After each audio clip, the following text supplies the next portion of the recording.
Today, let's dive into a fun and creative exercise and find our unique art styles. We're painting peaches in 3 different ways, detail, flat, and abstract, so let's get started. Our peachy color that we're creating, I'm lucky enough to have this orangey color set up in my palette already. It's just Pyrrole Scarlet and Lemon Yellow. To the mix, to get a little bit of a variation, I'm adding Schmincke's Rootle Yellow. That is a little bit of an opaque yellow, so it works really well creating a peachy color. But you can play with the variations of a yellow and a red that you have in your palette. I even added a little bit of quinacridone rose just to give me a little bit of variation. And that's how I created my peach color. So let's dive into the first one. The first peach is the detailed peach. It's the one that looks a little bit realistic, but because I want to keep a little bit of a painterly touch, I'm not going to go too detailed or too realistic with it. And I'm also going to keep it small. So I'm using my Princeton Neptune No. 2 brush, and we're just going to keep it small. Starting off light and working towards the dark, I'm paying attention to how the lines are, and I'm going to keep them clean. As I paint, I'm paying attention to light and shadows. I'm going to blend the colors, create some depth. Notice how I'm capturing the texture of the skin with subtle color variations, leaving out a nice white part of the page. This part takes patience, but it's a great way to hone your observational skills.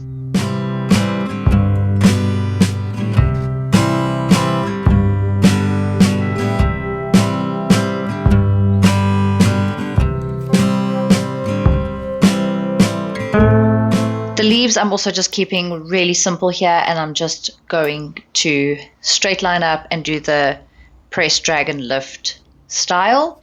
I like to keep a little bit of a simple with a more detailed part of my picture. My focus is on the peach, not on the leaves, and also the leaves are really small, so I'm not going to bother with too much detail here.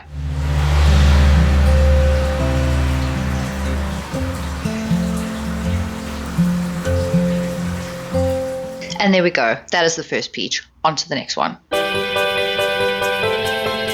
Let's move on to the flat style. This is all about simplicity and bold colors. We're going to keep it more graphic and less detailed. I'm using a bold outline and shape, and I'm going to add in a little bit of water to make an effect, as you'll see just now. So I'm using a larger brush here, my favorite Dallon D77 brush, and I'm going in with solid colors. No blending, just clean, defined shapes. This style can really emphasize the form and color of the peach without getting lost in the details. It's a fun way to express your ideas more abstractly and keeping it simple. Dropping in a few drops of clean water here to create an effect, just to add some light to the piece. Keeping with the simple leaves, we'll do a drag and lift style, just a simple stem there, and easy to do leaves. And there you go, a simple peach. Finally, let's explore the abstract style. Here we will let our creativity run wild. The focus isn't on the peach itself, but it's on the emotion and the ideas it evokes. That is what abstract is all about. It's not about perfection. It's just about going for it. So here I'm using splashes of color, bold strokes, and maybe even some unconventional style. Think about what a peach means to you. Express that in your painting. This is where you can really break free and experiment. As I paint this peach, I'm dropping in color wherever I want to. I am leaving a blank piece in the middle there. You'll see it's part of the light source. Even in abstract, you do need a light source. So we're keeping with that idea, and I'm dropping in a red, a peach, a little bit of quinacridone rose, and a little bit of new gamboge that is creating a little bit of a darker yellow like that you see there.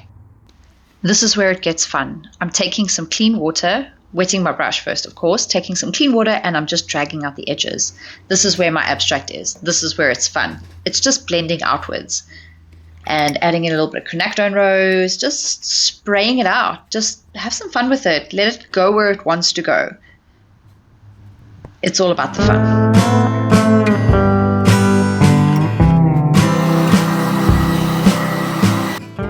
After the bottom layer has dried, I'm using a simple brown and creating a really easy stem there with brown. This is different to the other one. The last one I used green. Here we use brown just for funsies. Let's see how that goes. And then a super simple leaf. The leaf ended up quite exaggerated But I think that's okay. It adds to the drama of this picture, and it turned out really fun. Which one do you like the best? Number 1, number 2, or number 3? Let us know in the comments down below, and I will see you tomorrow for another challenge. We're still going strong on this 30 days of painting, and tomorrow's another day. Bye.